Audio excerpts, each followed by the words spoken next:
Então ele já está entrando aí. Ô, Wagner, como Tudo é bom, você? Iracema? Boa noite Tudo para todo mundo. ótimo? Tá legal o som aí? Tá ótimo? O que é que a gente não faz pelo Centro Fraterno, né? É verdade o que a gente não faz, né?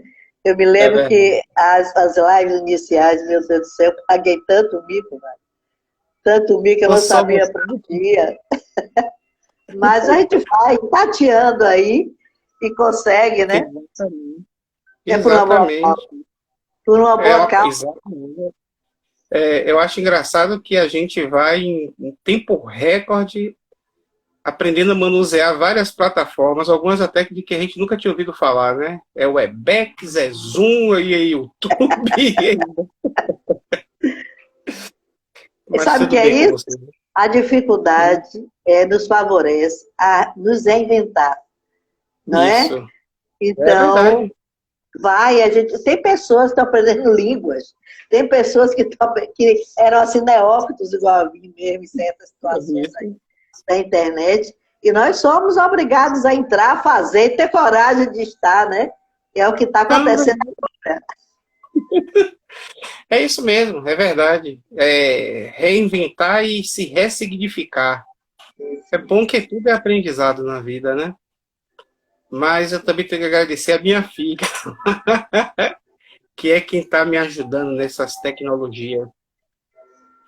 Rapaz, esse Mas povo novo dá um show de bola, ensina a gente. é verdade, é verdade. Ô, Wagner, E nosso aí, tema hoje é um tema tão lindo que você propôs, né? Falar desse livro novo do irmão Divaldo. Inclusive, muita gente já me falando que quer ler o livro, que traz mensagens interessantes. E foi muito bom esse tema que você quis abordar. Você já vai dar já um apanhado aí dessa mensagem de Joana. Agora é com você. certo. Eu estava pensando justamente nisso quando estava lendo o livro, né? Boa noite, meus irmãos. Jesus que abençoe a todos, né? Que os ilumine, os amigos do Centro Espírito, do Centro Fraterno Luz e Caridade. E eu acho interessante que eu estava me lembrando da saudade de vocês em relação às reuniões, né? Que são reuniões realmente animadas e fortificantes. E aí eu comecei a dar risada sozinho essa semana, um dia de noite, dizendo que eu sinto falta de tudo, lá do centro do Imbuí, né? Como eu falo para minhas pessoas, vou no centro do Imbuí, vou em Iracema, mas é daquele passe fortificante, o passe levanta desencarnado lá de junho, né? Vem do trabalho para fazer uma palestra, chega, levanta-te, né? Mas a gente sabe que os irmãos, os guias espirituais liderados pelo irmão Flecha Ligeira estão acompanhando os nossos lares, né? A espiritualidade não desampara nenhum de nós. Mas, começando a gente falar, quando a gente se propôs a falar sobre o livro, você já fez o início, Iracema? Já Já? Tudo conversei. bem. Mas se você Já. quiser fazer mais alguma coisa, alguma oração, Não, é porque na hora eu estava mudo, estava tentando conectar e eu perdi o início mesmo. foi. Mas, aos nossos irmãos, o que é interessante da gente falar nessas reflexões acerca do livro Vidas Vazias é o mais novo lançamento, né, de nosso irmão Divaldo Franco, né, ditado pelo espírito da veneranda Joana de Ângeles. É por conta não somente do título, né, em relação ao momento em que a gente está vivenciando, mas também por conta do que o livro nos traz, né? Ele está até aqui, não sei se dá para ver, né? Dá sim. Não é merchan, Dá. mas o livro é nítido aqui. E surgiu essa vontade ou esse interesse de falar para justamente levar para as pessoas a mais nova mensagem da veneranda, porque casa com tudo que está acontecendo nesse momento. E é muito interessante, o livro é composto de 30 capítulos, né? E o título Vidas Vazias, ele se mostra um título adequado. Por quê? Porque nesses 30 capítulos a gente vê um gradamento, né, das situações que a gente vive e daquilo que a gente precisa e daquilo que a gente precisa entender. Então, a gente vai ver falar das questões da reencarnação, a gente vai ver falar das nossas imperfeições e aflições, a gente vai ver falar em capítulos sobre o mundo espiritual e a influência que ele nos traz, muito mais do que o que a gente imagina. E a gente vai ouvir falar também do nosso comportamento, porque a gente não é anjo, né? É muito bom ler o livro, mas a parte maior é a nossa parte, né? Então, os conselhos da veneranda, eles são de um todo maravilhosos. E a grande coisa que eu procuro ver, que eu estou vendo nesse livro, é porque realmente a mensagem dela está, sabe, direta. Ou como dizem os jovens, na lata. Então, o que se está acontecendo, isso, e a gente, nós espiritistas principalmente, não, eu já sei que é na reencarnação porque eu fiz coisa errada. Não, eu sei porque eu sou assim. Sim, cara pálida. Você sabe que você é assim. Mas e por que você não procura mudar? Né? E o mais interessante é que daí advém as consequências. Então, esse livro, ele começa mesmo, depois da apresentação da veneranda, ela tem um clamor, né? Ela tem uma exortação que ela faz, né? É um clamor mesmo, um pedido que ela faz a Francisco de Assis.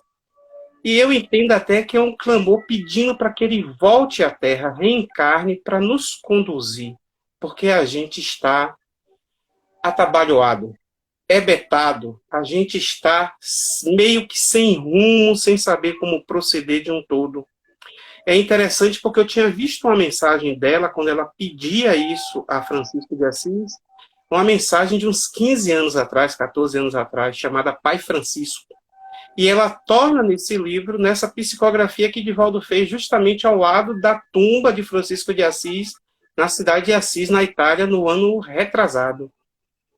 Então a gente começa a ver que a proposta da veneranda é dizer assim, para todos nós, meus filhos, olhe, a questão das vidas vazias na atualidade, elas devem ser solucionadas. Elas são difíceis, porque o caminho sempre é árduo, mas nada pior ou nada maior do que o que nós provocamos. E aí ela começa a insetar uma série de conceitos, né, do dia a dia, do cotidiano, do porquê. E a gente pode começar falando exatamente do mundo atual, né? O mundo em que a gente vive, um mundo de alta tecnologia, eu já disse isso em palestras, a gente mandou o homem para a Lua, manda um satélite para Marte, mas ainda tratamos mal o irmão, ou alguém nesse momento está morrendo por falta de alimento, ou alguém está sofrendo uma submissão servil muito grande, uma escravidão, né? Uma ofensa. Então existe esse disparate, essa dicotomia. E não dá para dizer de que a gente não sabia, justamente porque são 2000 anos de ensinamento, 2000 anos de exemplos, 2000 anos de mastigando os ensinamentos do Mestre Jesus, para dar de papinha na nossa boca e a gente ainda rejeita. Ou faz como os bebês, né? Bota para fora. Então chega num ponto que a nossa cestinha de coisas que nós trouxemos para resolver, né? Ela começa a se encher de coisas não previstas, de equívocos, de imperfeições. E aí é aquilo que eu brinco. A gente desce do mundo espiritual, reencarna com planejamento, com uma bagagenzinha de mão, a nécessaire, com nossas imperfeições para resolver. Quando a gente está retornando, volta com aquela mala GG e pedindo. E quando o nosso anjo guardião, nosso guia espiritual, olha para a gente é... E a gente faz o quê? Sem graça. Ou então foi fulano, não foi bem isso, né? Então, antes desse momento, porque o tempo já hoje, né? São chegados os tempos.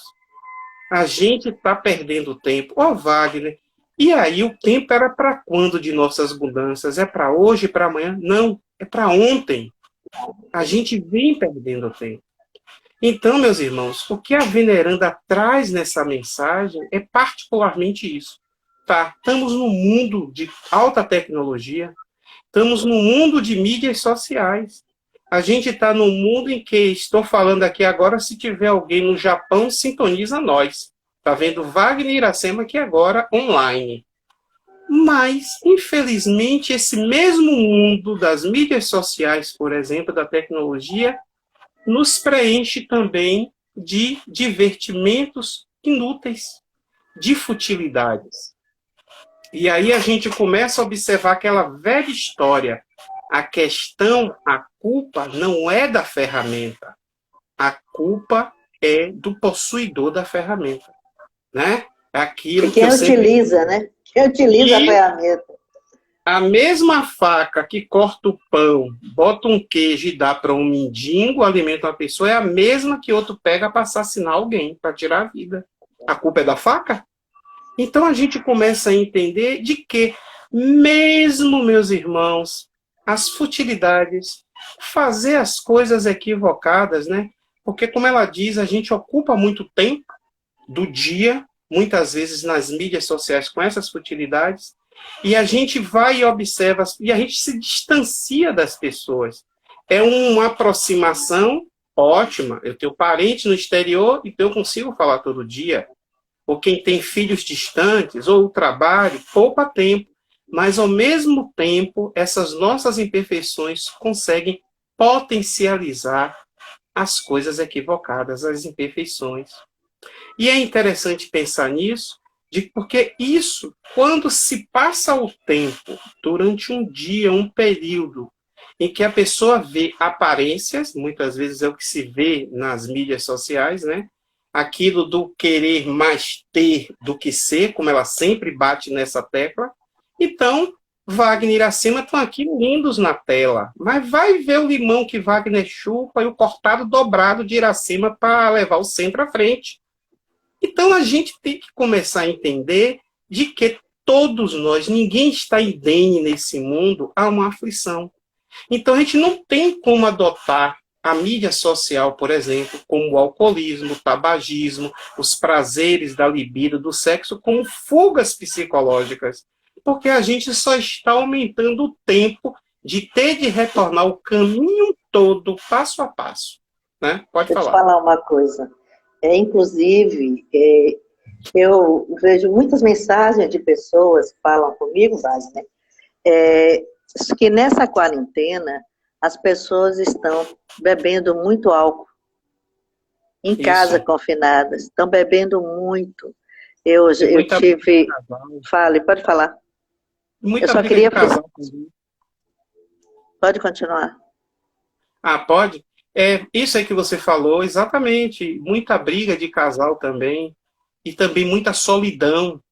Tinham pessoas que a fuga psicológica era sair de casa às 7 da manhã e voltar 10 da noite.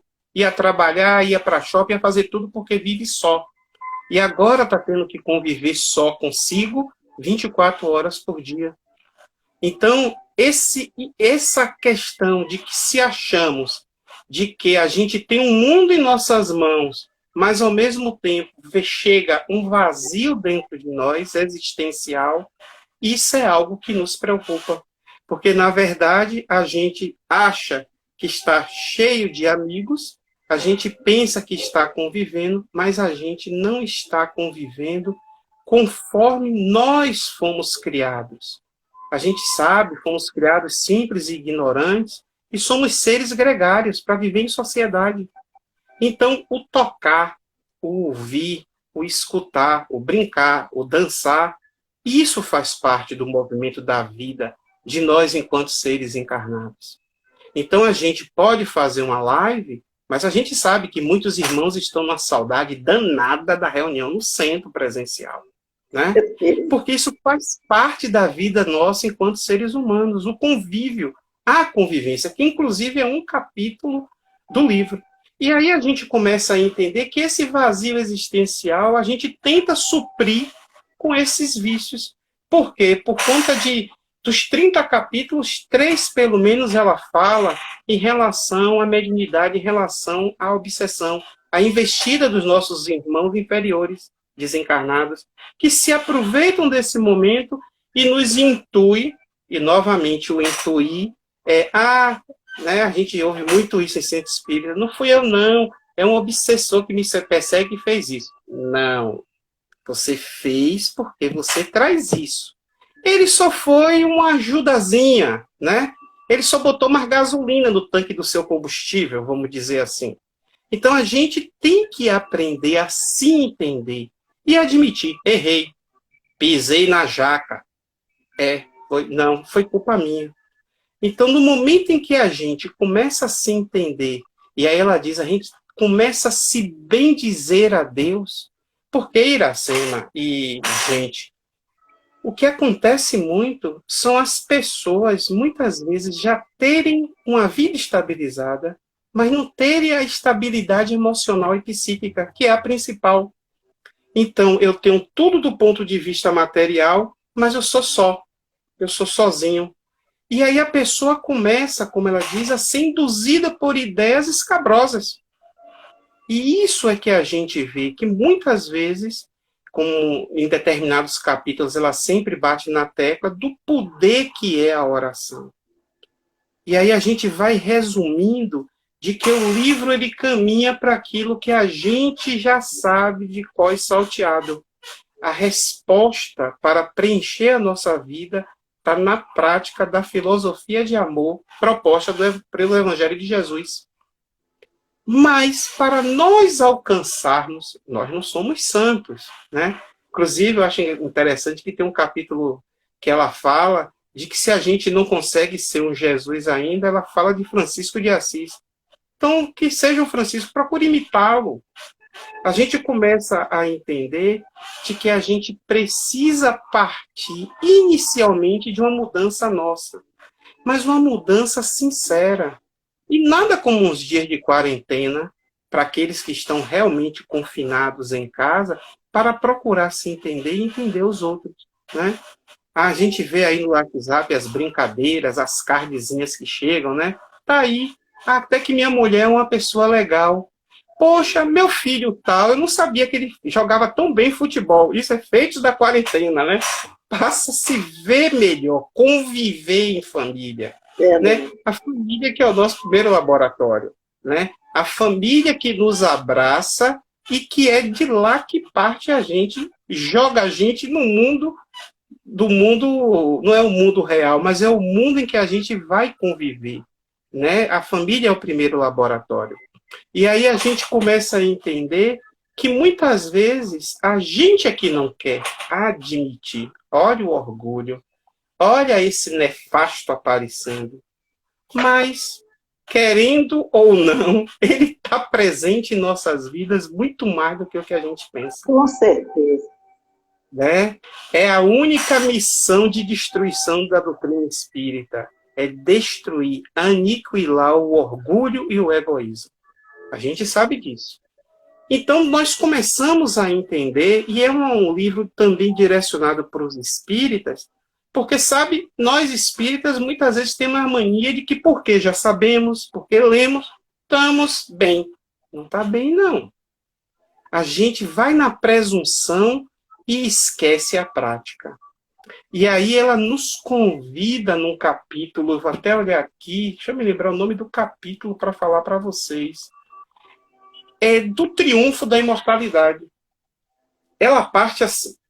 A veneranda, ela começa falando de que novamente, é o primeiro capítulo, novamente vidas vazias, né?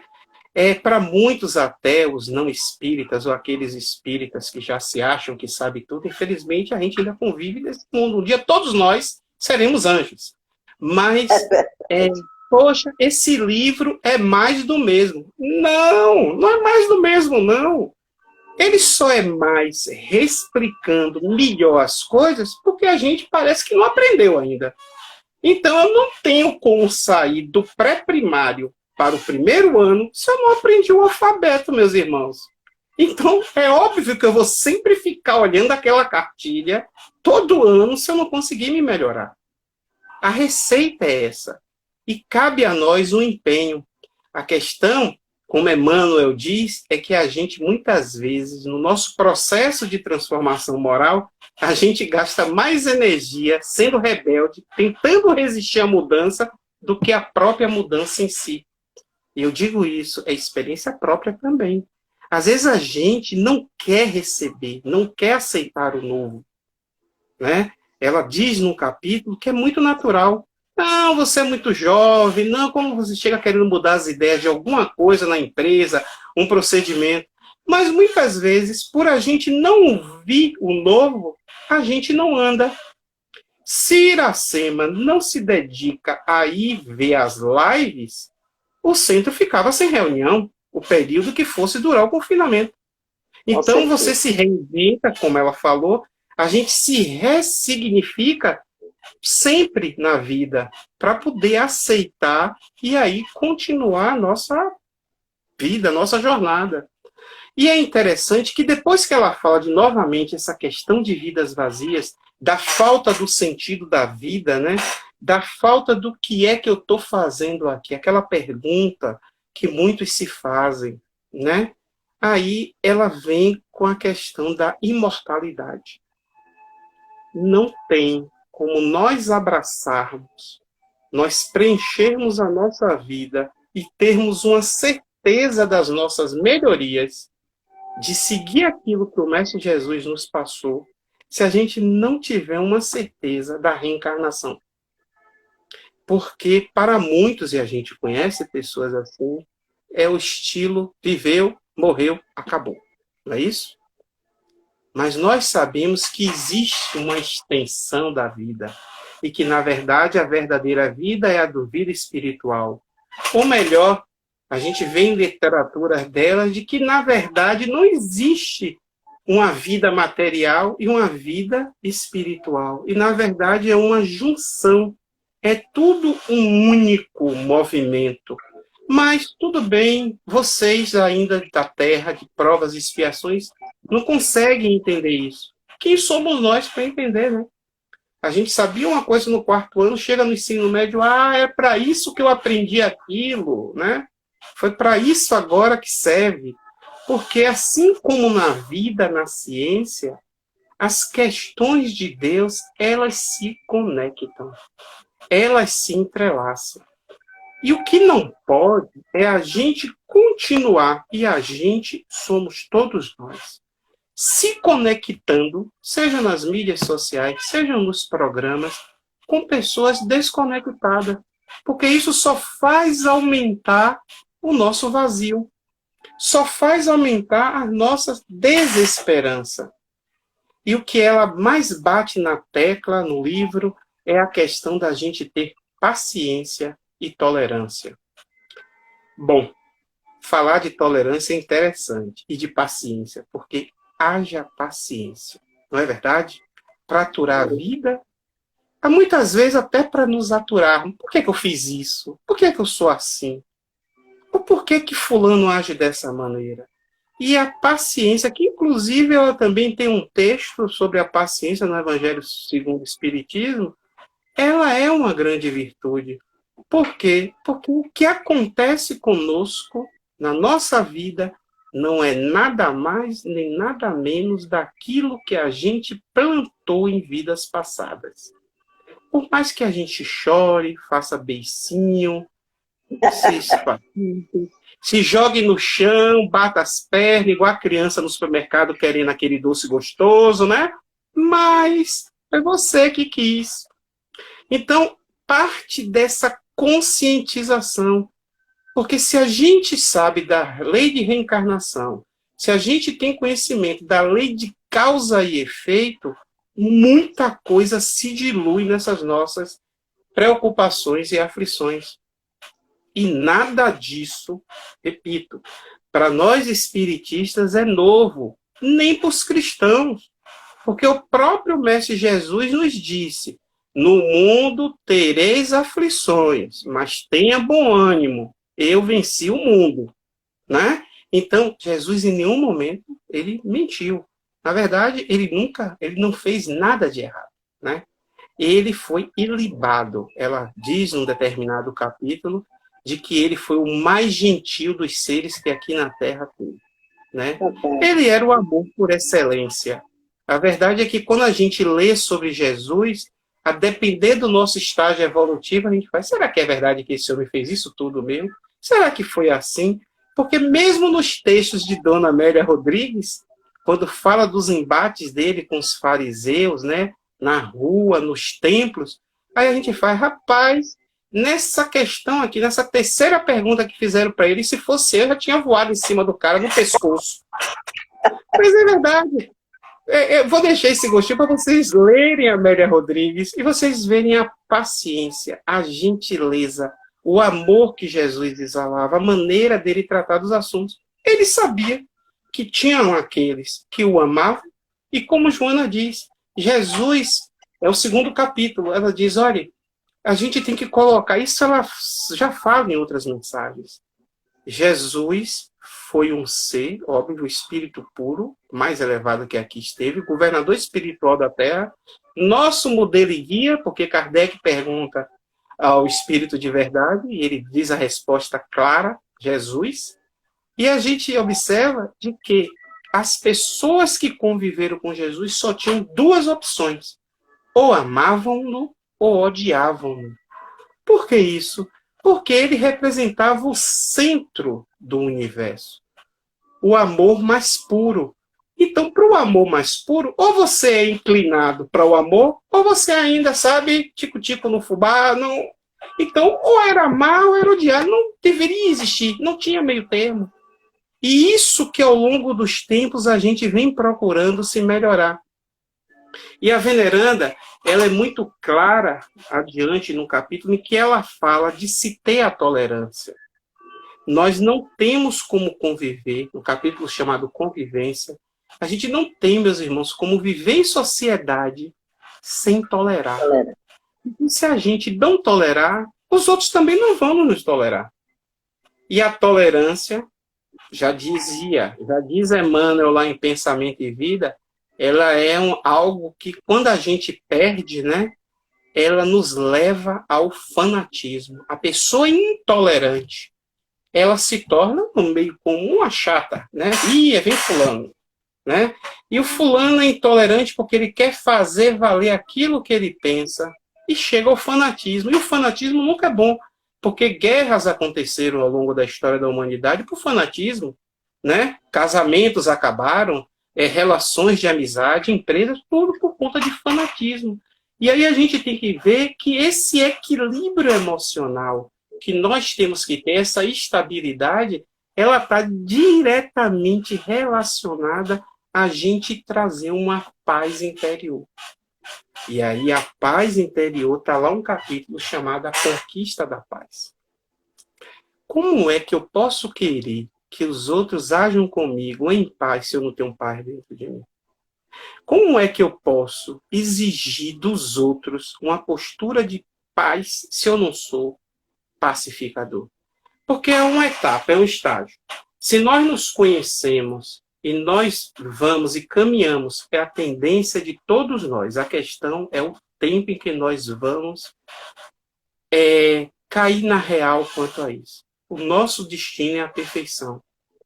Mas se eu não consigo, através de dentro de mim, me impor o amor, a gostar de mim e a ter que passar isso para os outros, e aí a gente começa no convívio sendo gentil, sendo tolerante, sendo paciente, a gente começa a desenvolver essa paz e naturalmente a gente se torna um pacificador.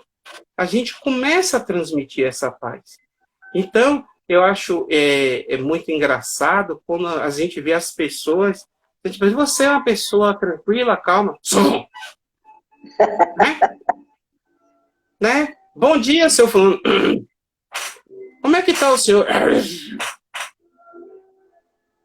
A gente começa a entender, como disse o Mestre Jesus, de que nós exteriorizamos aquilo que nós trazemos no nosso coração. E muitas vezes a gente pode até fingir um tempo, mas chega adiante a máscara cai, não é isso? Com certeza. Então, na verdade, a gente expõe as nossas deficiências.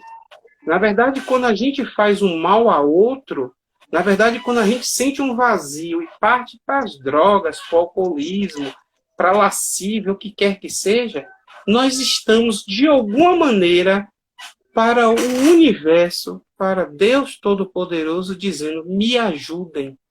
Mas só que a gente ainda não sabe dizer, pedir para ajudar. A gente ainda insiste nas fugas psicológicas. E isso é interessante porque isso vai lá para Jung, né? A questão do nosso ego, né? Sim, É a sim. questão daquela instância psíquica que a gente vê que sempre quer mais e mais. E a gente sempre acha que vai melhorar, que vai dar certo da maneira que a gente pensa, porque muitas vezes a gente não quer fazer como a gente já lê nos livros ou como nossa família vem dizendo para fazer, os amigos. É literalmente depois que a gente quebra a cara, é que a gente, tá, eu vou fazer assim. Por que isso? Porque a gente foge. E isso aí está relacionado ao medo, né? O medo é aquele primeiro instinto que a gente teve, né? Enquanto seres humanos. Eu vou sofrer. Isso vai doer. Eu não sei se eu vou aguentar. Vamos lá. Primeiro, você vai realmente ter aflição. Segundo, sofrer é uma opção. Porque uma coisa é nós passarmos com aflição na prece, em oração, por Sim, pior sim. que seja. E a outra é a gente passar por uma aflição, se maldizendo, rogando praga, né? Praguejando. Deus não me quer, Deus não me ama. O que foi que eu fiz a Deus? Oh, meu Pai! E aí a gente começa a entender de que parte de nós a duração daquela aflição. E é muito difícil, principalmente para as pessoas que estão arraigadas no materialismo, a gente passar algo desse tipo. É aquela velha frase, vocês espíritas são muito passivos, muito se acostumam com tudo. E não é isso. E a gente começa a entender que o caminho para a gente passar pelas aflições, que vai ter aflição, é Jesus. Ele disse, tenha bom ânimo, porque eu venci o mundo. Adiante ele fala, eu sou o caminho, a verdade e a vida. Opa, eu vou me apegar a ele, né? Tá aqui essa enchente do rio, jogar uma boia, essa boia é Jesus naquele momento. Né? Não, não quero a boia não, que eu sei nadar, sabe? Interessante. Mas é verdade. A gente muitas vezes tem que fazer brincadeira do dia a dia para as pessoas entenderem. Porque as nossas desditas, as nossas aflições, elas têm um cunho de nos ensinar, de nos instruir para a gente se tornar melhor. E muitas vezes, eu pensando na minha própria vida, eu vejo que realmente foi isso. Eu pensei, mas rapaz, olha para isso. E poderia ter sido menos tempo se eu tivesse visto aquilo, mas a gente estava um cego, né? A gente fica encegueirado muitas vezes dentro da nossa presunção. E aí, continuando o livro, e isso que eu estou falando, vocês vão encontrar lá nesses 30 capítulos do livro, porque é interessante que a gente vai lendo o livro e vai observando de que é um pouco de nós, né? Ela nos diz lá em Convivência de que a gente precisa de conviver. Porque quando a gente morre, eu já disse isso uma vez, acho que até lá no centro, quando a gente morre, é igualzinho, a gente acorda do outro lado. Não pense que sumiram débitos, sumiram as desditas, os inimigos, aquilo que não gostava, a gente leva conosco, né? E aí o interessante disso é como o Divaldo sempre repete, é da gente ainda em vida, a gente procurar resolver. Eu fico brincando que é tipo assim, a gente tem que ir nos nossos erros para, varre atrás da gente, ajeita e segue o caminho. Porque a gente tem que procurar se resolver. Óbvio, meus irmãos, que vão ter imperfeições nossas, que provavelmente a gente pode não dar conta nessa encarnação. Mas, às vezes, no nosso planejamento, a gente fatiou ela em 5 pedaços, em 3, de tanta coisa que a gente deve. Então, Joana, ela passa por um capítulo sobre a questão do amor, né, da pessoa não ser bem querida, que é um motivo de vidas vazias, a solidão, né? E a gente vê muito mais, talvez, não sou antropólogo, não, talvez mais das mulheres do que dos homens, a questão de viver só.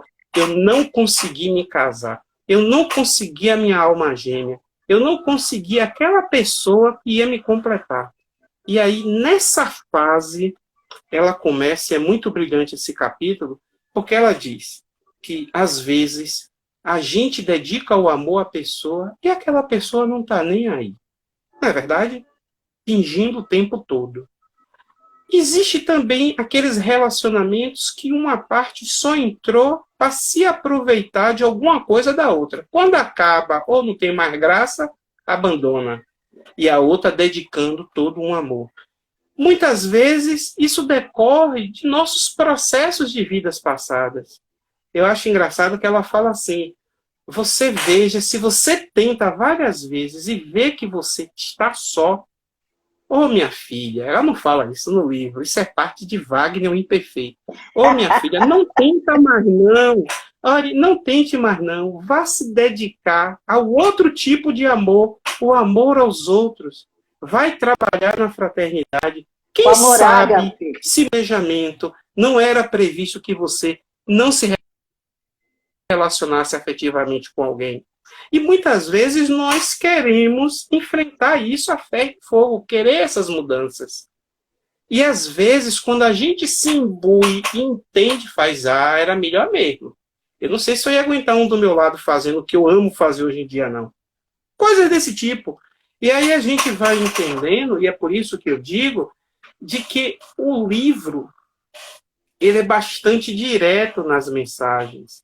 E aí, cada sequência do que se vai falando tem relação em potencializar em nós esse desejo da gente preencher a nossa vida. Ela tem um capítulo chamado Perseguições Espirituais, né? Mediunidade com lágrimas, né? Por quê? Porque muitas vezes as pessoas não querem exercer o dom da mediunidade, porque eu vou sofrer, porque vem coisas na minha vida, e a Iracema é cátedra nisso, não sou eu. O máximo que eu vou de mediunidade é um arrepio aqui nas costas, já falei aqui no pescoço. As pessoas não querem fazer a sua educação mediúnica e se doar para os outros por medo, muitas vezes, né? Porque todos nós sempre temos um credor, gente. Estou aqui falando com vocês, alguém pode bater lá na porta. Seu Wagner tá? Eu manda dizer que eu saí, que eu fui embora, vim cobrar a dívida. Assim são os nossos irmãos inferiores. E aí cabe a nós, e aí nesse momento, a gente sabe disso, a gente precisa ter uma envergadura moral para poder conversar com ele, para poder dialogar. Porque ou a gente se transforma, então não existe aquele negócio de pau que nasce torto, nunca se endireita, tem que se endireitar, senão vai sofrer, né? E aí ele percebe as nossas mudanças morais e em cima disso a gente faz um trabalho juntamente com esse irmão. Porque, muitas vezes, eu costumo dizer isso, uma vez assim, não, será? Será? Eu digo, gente, muitas vezes existem irmãos, amigos, obsessores que não gostam de nós, de uma coisa que a gente fez 300 anos atrás na vida da pessoa e desarticulou ele todo. Desenvolveu um ódio. Mas é porque ele... Não, a gente tem que procurar entender que essa teia relacional que a gente vive, a gente se vincula a tudo e a todos. Eu sempre falo isso, né? A questão não é somente quem fez o ato. Vamos recapitular? Ela fala, não nas minhas palavras, WhatsApp. Fulano está traindo Cicrano com Beltrano. Mas não conte para ninguém. Nem agora que está encaminhando só uma mensagem, o nego manda de um em um, mas manda para os 120 que ela quer mandar. Estou mentindo? Não estou mentindo. E aí a gente manda. No outro dia, fulano matou Beltrana por conta disso. E aí, na investigação, dias depois, descobre que era mentira. Meus irmãos, é somente quem desferiu o ato nefasto do assassinato que vai ser culpado? Nós espíritas sabemos que vivemos num mundo de fluidos, lei de afinidade. Cada um daqueles que mandou a mensagem contribuiu em alguma proporção, que eu não sou Deus, para que aquele ato se consumasse.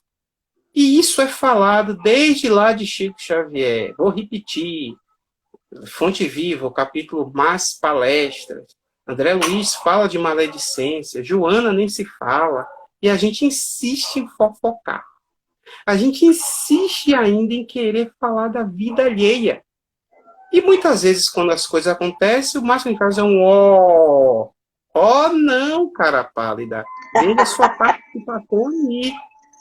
Então a gente tem que começar a entender que tudo, mas tudo, meus irmãos, que a gente faz na vida, isso é incorporado ao nosso currículo.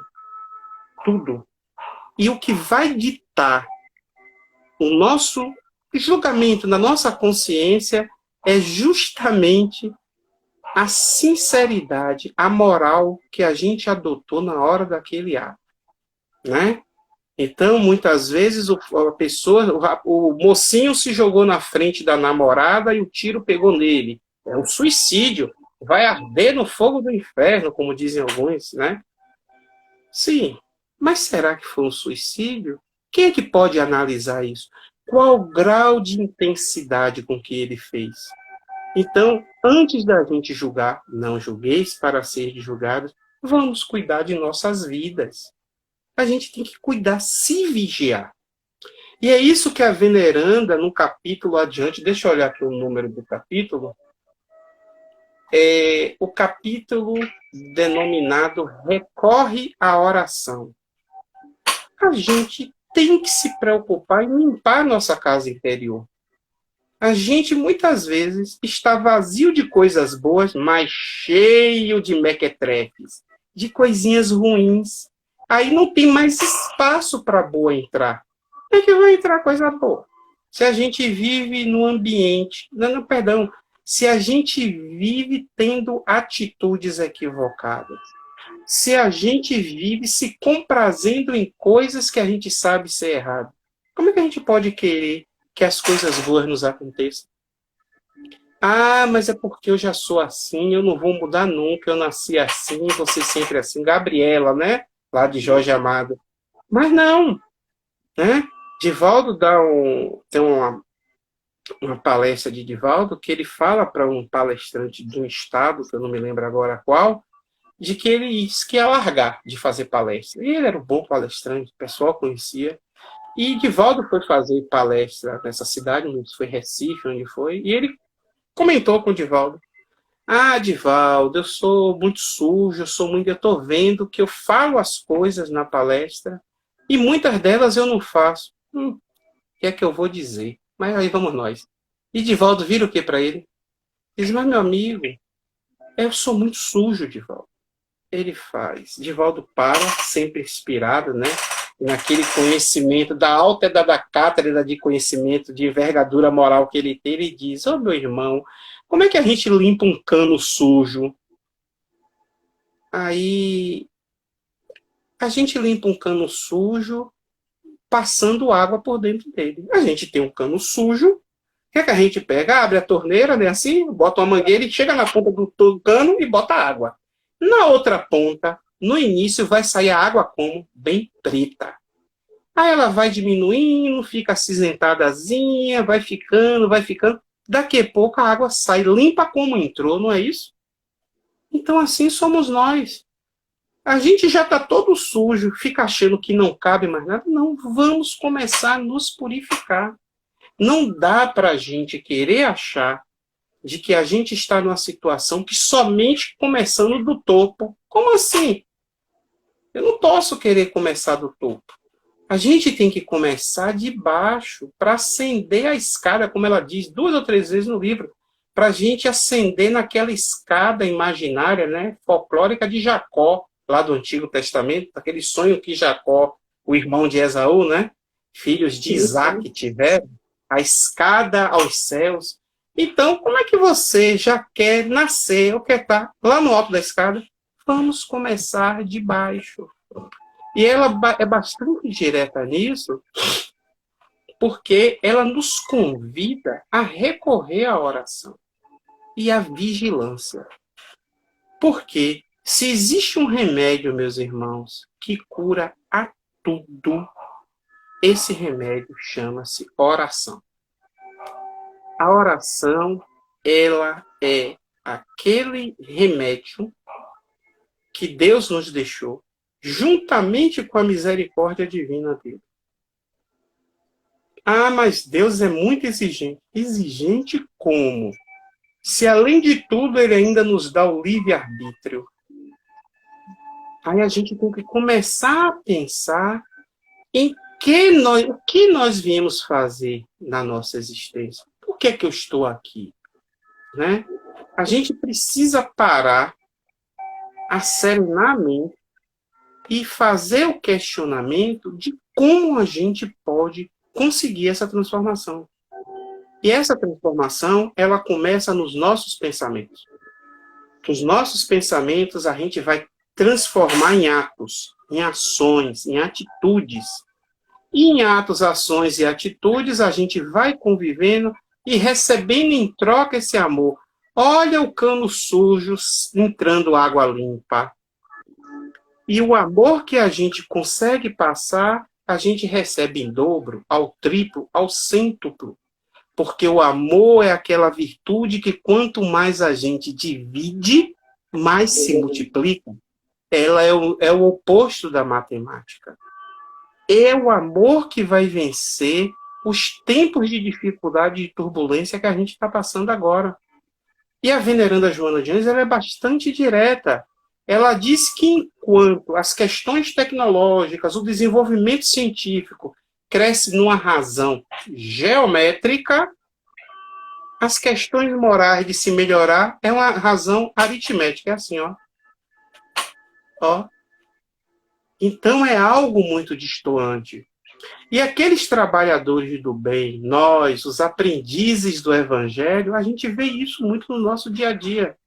Principalmente os tarefeiros de centros espíritas que têm trabalho assistencial, que participam, que estão ali na linha de frente, veem isso claramente. Então é muito fácil só estar na televisão vendo as questões, as desgraças alheias acontecendo. Mas e o que é que a gente pode fazer por isso?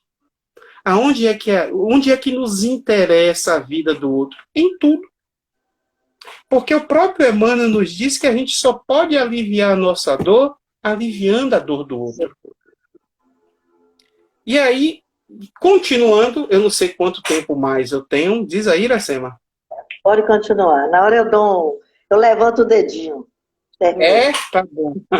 Então, continuando, nesses capítulos, ela então nos fala das perseguições, como eu falei, espirituais, e aí ela nos diz aquilo, olha, você só está sofrendo isso desse seu amigo espiritual porque alguma coisa lhe gerou esse débito.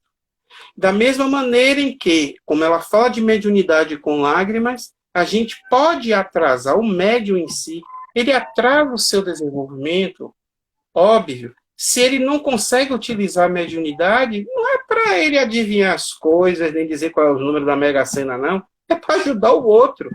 É para facilitar que os irmãos desencarnados se comuniquem com os encarnados e resolvam suas rixas, né? Resolvam suas lides. Porque, meus irmãos, é muito fácil a gente falar, principalmente quem não é espírita. Mas a gente tem que entender que somos 7 bilhões de pessoas no planeta, né? Como ela diz, o planeta está superlotado.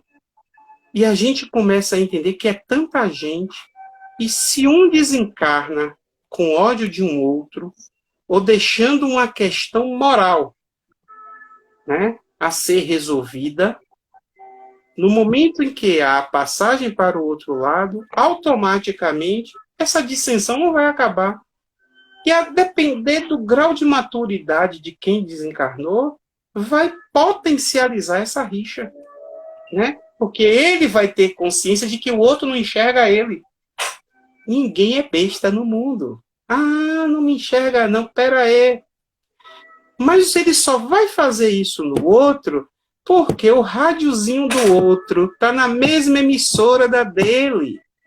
Vamos ser direto ao A assunto. mesma frequência.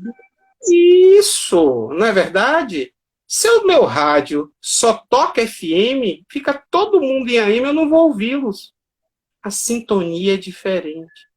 Então, por mais que a gente tenha problemas, por mais que a gente não saiba o que fazer, a veneranda nos diz para a gente ser perseverantes na tarefa do bem. Eu imagino, quando ela fala essas frases, eu imagino aquele jogo de futebol americano, você sabe qual é? De que o rapaz pega aquela bola e sai e vem 30 em cima dele correndo, ele tem que cruzar o campo, aquela coisa toda? Pois é. Pegue a sua bolinha, abrace do bem e nem olhe para trás. Faz igual a quando o nosso mestre Jesus, lá em Lucas, capítulo 6, eu não me lembro agora o versículo, que ele diz que tome o arado, aquele, pois, que toma o meu arado e olhar para trás, ele não é digno de me servir. Porque a gente tem que decidir praticar o bem, é sincero? Pegue o arado, pegue o aradozinho e vá arar a terra, vá trabalhar no bem, mas não olhe para trás. O que é não olhar para trás? É olhar para as coisas erradas que a gente fez, é olhar para aquilo que está ali, aquele passado horrível, e aí vai influenciar a gente esmurece no arado. Pode falar, Iracema. Olha, faça as suas últimas considerações. Estão pedindo para a gente fazer a parte 2. Estão pedindo aí. Vai ter que ter. Vai fazer a parte 2. A gente marca mesmo. Né? Vamos marcar a parte 2 das porque vazias. Metade dos capítulos, Certo, deixa eu te falar.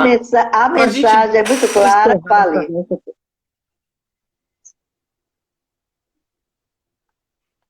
Wagner congelou. Pode continuar, Wagner. Estamos lhe vendo. Eu não ouvi o que você falou agora. Ah, tá. Pode ter uma congeladinha, mas já está normal. Vamos logo, porque senão vou cortar a gente. Só para a gente finalizar, e aí a gente realmente chegou na metade do livro, a veneranda, ela nos diz, ela já falou isso em umas 3 outras mensagens, que a gente deve se envolver, se enrolar na lã do Cordeiro de Deus. Quem é o Cordeiro de Deus? É o nosso Mestre Jesus. Porque ela diz que a gente vai correr de um lado, vai correr do outro, mas o amor é que é o caminho. O Evangelho de Jesus é o caminho. Então, no momento em que a gente se envolve na lã desse Cordeiro de Deus, eu penso que a gente se aquece, óbvio. E se a gente se aquece, eu penso que é para derreter o frio de nossa alma, o gelo que a gente ainda traz dentro de nós. E que esse calor também do Cordeiro de Deus é que ajuda a esquentar os nossos motores da alma e nos dá energia para a gente seguir em frente. Então vamos pensar nisso. Vamos pensar de que somente nós podemos mudar. E a nossa primeira atitude, o nosso primeiro diferencial é começar a praticar a gentileza. É começar a praticar o amor ao próximo. Vamos tolerar mais aquele vizinho, né? A sogra, aquele chefe. Vamos segurar mais. Se contando até 10 não está resolvendo, conte até 100. Mas resolve. Vamos cortar. Muito obrigado. Que maravilha ter você aqui, matando a saudade de você. Isso. E a galera do Centro Fraterno, todo mundo aí interagindo. Todo mundo aí joia. Um abraço para vocês, viu, gente? E já estamos aqui, já vai fechar a nossa live. Vamos marcar a parte 2, viu, Wagner? Vou ver uma data, ver onde você parou. Vamos marcar Vidas Vazias, parte 2. Jesus abençoe a todos vocês. Quero falar, Rosita Barral, depois fale comigo no Zap, quero falar com você também. E Jesus abençoe a todos vocês. Continuem